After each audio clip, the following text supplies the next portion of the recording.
In the quiet village of Okoko, one woman's beauty is matched only by her impossible challenges. Mma, bold and brilliant, has turned away every suitor until a quiet, penniless boy named Emeka steps forward, wrestling wild animals, solving ancient riddles, crossing rivers guarded by crocodiles. What could this unlikely boy offer to win the heart of the most desired woman in the land? Stay tuned for a story of courage, love, and the power of unshakable heart that will leave you breathless. Watch. The sun rose gently over the small village of Okoko, painting the red earth with streaks of gold. The village was always alive with laughter, chattering children, and the scent of fresh corn roasting on open fires. But today, the air buzzed with something more, a quiet excitement. Every boy and man in the village was whispering about one thing: Mma's latest challenge. Mma was the most beautiful girl anyone had ever seen. Her skin was smooth like the bark of a young tree, and her smile was so bright that it could light up even the darkest nights. But Mma was not just beautiful. She was also clever and strong-willed. She had decided long ago that she would only marry a boy who could prove his bravery, intelligence, and kindness. To this, she gave every suitor an impossible task. The first boy, Olu, had just been asked to wrestle a wild pig. He was strong and fearless, but the pig was stronger. Olu came back to the village bruised and ashamed. The second boy, Toby, was told to climb the tallest tree in the forest and bring back a bird's golden egg. Toby climbed high, but the egg slipped from his hands and shattered on the ground. One by one, the boys of Okoko tried and failed. Some villagers began to whisper that Mma's heart was made of stone. Others said she was waiting for someone special. Mma only smiled and said, "The right one will succeed." In a small hut on the edge of the village lived a boy named Emeka. He was quiet and often went unnoticed. While other boys showed off their strength or told grand stories, Emeka spent his days helping his mother weave baskets and planting yams in their small garden. He didn't have fine clothes to impress anyone, but what he did have was a heart full of kindness. One evening, as Emeka fetched water from the river, he overheard two boys talking about Mma's latest task. She wants someone to solve the riddle of the ancients. One boy said, shaking his head, "No one knows the answer. It's impossible." "Even if I knew the answer," the other boy replied, "I wouldn't try. She would just come up with another task." Emeka listened quietly. He had never thought about courting Mma before. She seemed so far out of reach, like the moon in the sky. But something about the riddle intrigued him. He had always loved puzzles and stories. That night, as he lay on his mat, the thought wouldn't leave his mind. The next morning, Emeka walked to Mma's home.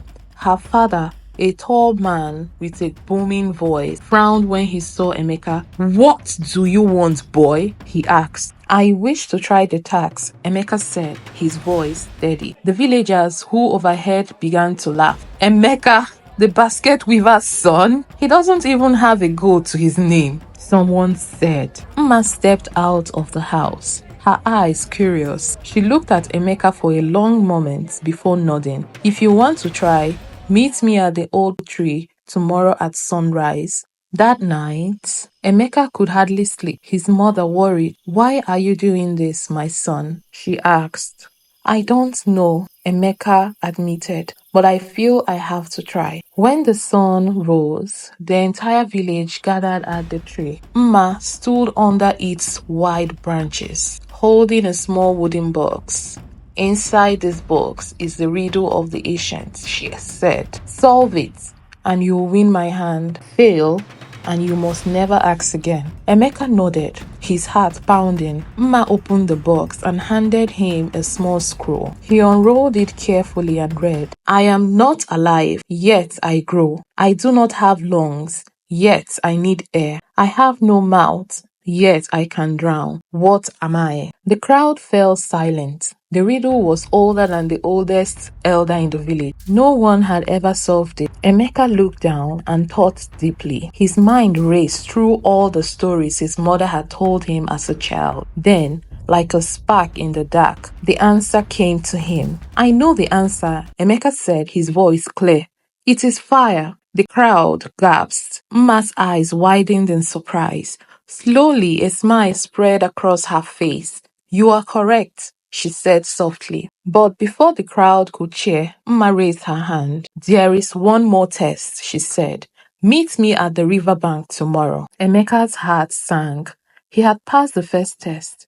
But what would the next one bring? The sun blazed high in the sky as the villagers gathered by the riverbank the next morning. Excitement buzzed in the air. What would Mma's next challenge be? Some of the villagers whispered among themselves, wondering if Emeka could succeed again, while others shook their heads in doubt. Mma stood on the large rock by the river, her bright orange wrapper fluttering in the breeze. She held a long staff in her hand, each tip carved into the shape of a bird. "For the next test," Mma said, her voice calm but commanding, "you must cross the river and bring back the flower that blooms on the farthest bank. But beware, for the river is not as peaceful as it seems." The villagers murmured uneasily. They all knew the river well. It was deep and wide, with strong currents that had swept many away. On the far bank grew a single red flower, said to be guarded by crocodiles. Emeka stepped forward, his heart raced, but he kept his face ready. "I will do it," he said simply. Without another word, he waded into the water. The river was icy cold and tugged at him like invincible hand. He moved carefully, planting his feet firmly with each step. The villagers watched in silence, their breath held. Halfway across the river, a large splash broke the quiet. Emeka froze. Just ahead, the dark shadow of a crocodile slid through the water. Its yellow eyes gleamed as it moved closer, its powerful tail cutting through the currents. Fear shot through Emeka like lightning, but he didn't turn back. Instead, he reached out into the small pouch tied around his waist. Inside the pouch was a piece of roasted fish, his mother's cooking from the night before. He tossed it far to his left. The crocodile turned sharply and swam towards the scent, disappearing beneath the surface. Emeka moved quickly now, his feet splashing through the water. He reached the far bank and climbed up, gasping for air. Here, nestled among the tall grass, was the red flower. Its petal glistened like drops of blood in the sunlight. Carefully, he plucked the flower and tucked it into his pouch. But as he turned to go back, his feet slipped on the muddy bank. He tumbled into the water with a loud splash. The villagers screamed in horror. "Come back, Emeka!" someone shouted. Mma's hand tightened around her staff. Her heart pounded, but she didn't move or speak. She could only watch as Emeka struggled against the currents. But Emeka was determined. Gritting his teeth, he fought the rushing water, kicking and pulling himself forward. The river roared in his ears, but he refused to give up. Finally, after what felt like hours, he staggered onto the shore, soaked and trembling. In his hand was the red flower. The villagers erupted into cheers. Mma stepped forward, her eyes shining. For the first time, there was no trace of her usual calm. She looked at Emeka as though truly seeing him for the first time. "You have done what no one else could," she said softly. "But more than that, you have shown courage, cleverness, and strength of heart. You are the one I've been waiting for." Emeka smiled, his exhaustion forgotten. For a moment, it felt like they were the only two people in the world. But Mma wasn't done yet. She turned to the villagers and spoke. "Let this be a lesson to all of us. True strength is not in how loud you shout or how rich you are. True strength is in the heart, in your kindness, in your bravery, and in your determination." The villagers nodded, their hearts moved by her words. That evening, they celebrated Emeka's victory with dancing, singing, and feasting. Even those who had doubted him came forward and shook his hands and congratulate him. As the moon rose high in the sky, Mma and Emeka sat together by the fire.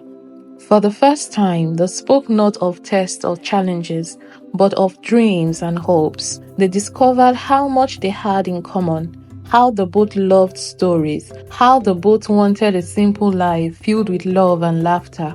In the days that followed, Mma and Emeka became inseparable. They worked together in the fields, shared meals, and told stories to the children of the village.